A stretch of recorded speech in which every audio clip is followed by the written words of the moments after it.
ہر جگہ حوصلہ دینے والی نہیں ہوتی۔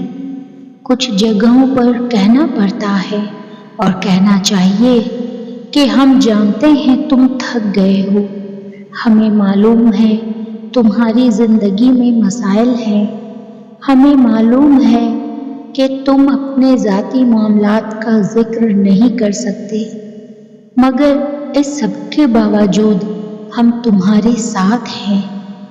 ہم ہر بار ایک انسان کو مضبوط ہونے کا کہہ کر بہت ظلم کرتے ہیں، اس لیے خودکشیاں بڑھتی جا رہی ہیں، کیونکہ کوئی ہمارا ہاتھ تھام کر بیٹھتا نہیں ہے، کوئی ہماری مایوسی والی باتیں نہیں سننا پسند کرتا۔ ہر کسی کے پاس امید والی ٹوکری ہوتی ہے اور وہ ٹوٹے انسان پر انڈیلنا پسند کرتے ہیں۔ ہمیں دوسروں کے جوتوں میں ایک بار جانا چاہیے اور دیکھنا چاہیے کہ وہ کہاں پر انہیں کاٹ رہے ہیں۔ جب تمہاری کہانی ایسے موڑ پر کھڑی ہو جہاں تم بے بس ہو جاؤ، کوئی راستہ نظر نہ آئے، صبر اپنے آخری حدوں کو پہنچ جائے، تو جان لینا کہ اللہ جل جلالہ انجانے راستوں سے تمہارے لیے مدد بھیجنے والا ہے۔ تمہاری آزمائش کا اختتام ہو چکا، اب وہ تمہیں معجزوں کی راہ دکھانے والا ہے۔ اللہ آپ کو 1000 ٹکڑوں میں توڑے گا تاکہ آپ کو یہ احساس ہو سکے کہ آپ کتنی مضبوط ہیں۔ وہ آپ کی زندگی میں آزمائشیں اور مشکلات لائے گا، صرف یہ بتانے کے لیے کہ آپ کو کس طرح درد اور پریشانیوں کا مقابلہ کرنا ہے۔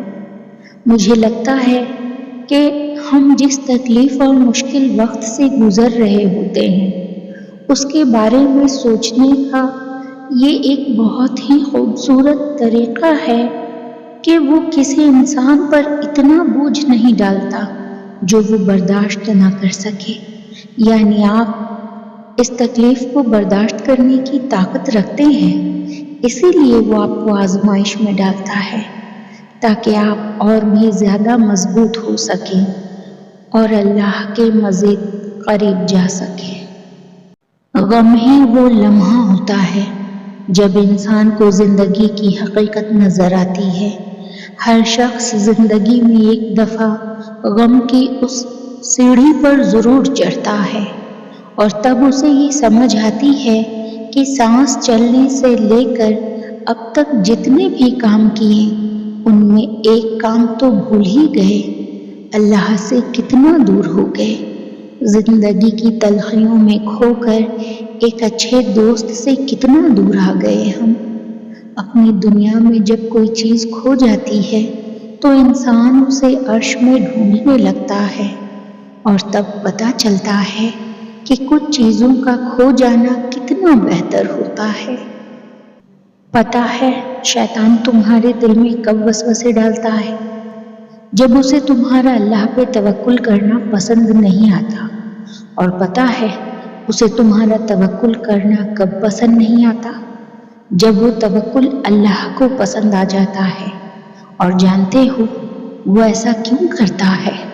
کیونکہ اس توکل کے بعد اللہ نے تمہارے لیے معجزے کرنے ہوتے ہیں، اور ان معجزوں نے تمہیں اللہ کے قریب تر کر دینا ہوتا ہے، اتنا قریب کہ شیطان تمہارا سوچ بھی نہ سکے۔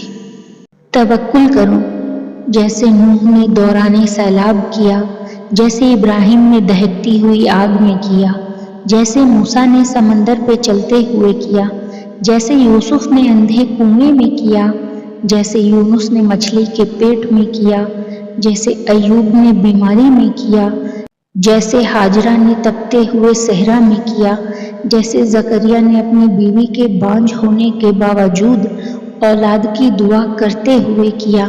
بس یقین رکھو، اندھا یقین، پھر دیکھو کیسے مقدر بدلتے ہیں، کیسے آزمائشوں کے پہاڑ ریزہ ریزہ ہوتے ہیں، کیسے معجزوں کے دروازے کھلتے ہیں۔ اللہ تمہارے ساتھ ہے، اس کا مطلب یہ نہیں کہ تم ایسے سمندر میں سفر کر رہے ہو جس کی لہریں نہیں ہیں۔ اس کا مطلب ہے کہ تم ایک ایسی کشتی میں سوار ہو جسے کوئی طوفان تباہ نہیں کر سکتا۔ نتیجہ جو بھی نکلے یہ اللہ نے طے کیا ہے اور یقیناً وہ جانتا ہے کہ تمہارے لیے کیا بہتر ہے۔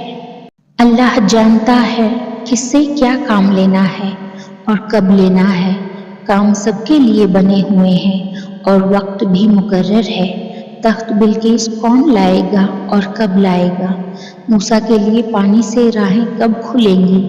نوح کشتی کب بنائیں گے؟ ابراہیم نے خانہ خدا کب بنایا؟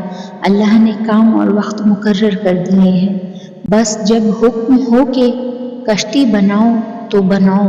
یہ نہ سوچو کہ طوفان کب آئے گا، کہ تمہارا کام کشتی بنانا ہے، طوفان لانا اس کا کام ہے۔ موسیٰ سے کشتی نہیں بنوائی اور نہ ہی ابراہیم کے لیے پانی سے راہیں نکلی۔ ہر نفس کا کام مقرر ہے۔ آپ کی صلاحیت اور آپ کا مقام خدا جانتا ہے۔ نتائج سے بے خبر ہو کر اپنی محنت کرنا ہی ابدیت ہے۔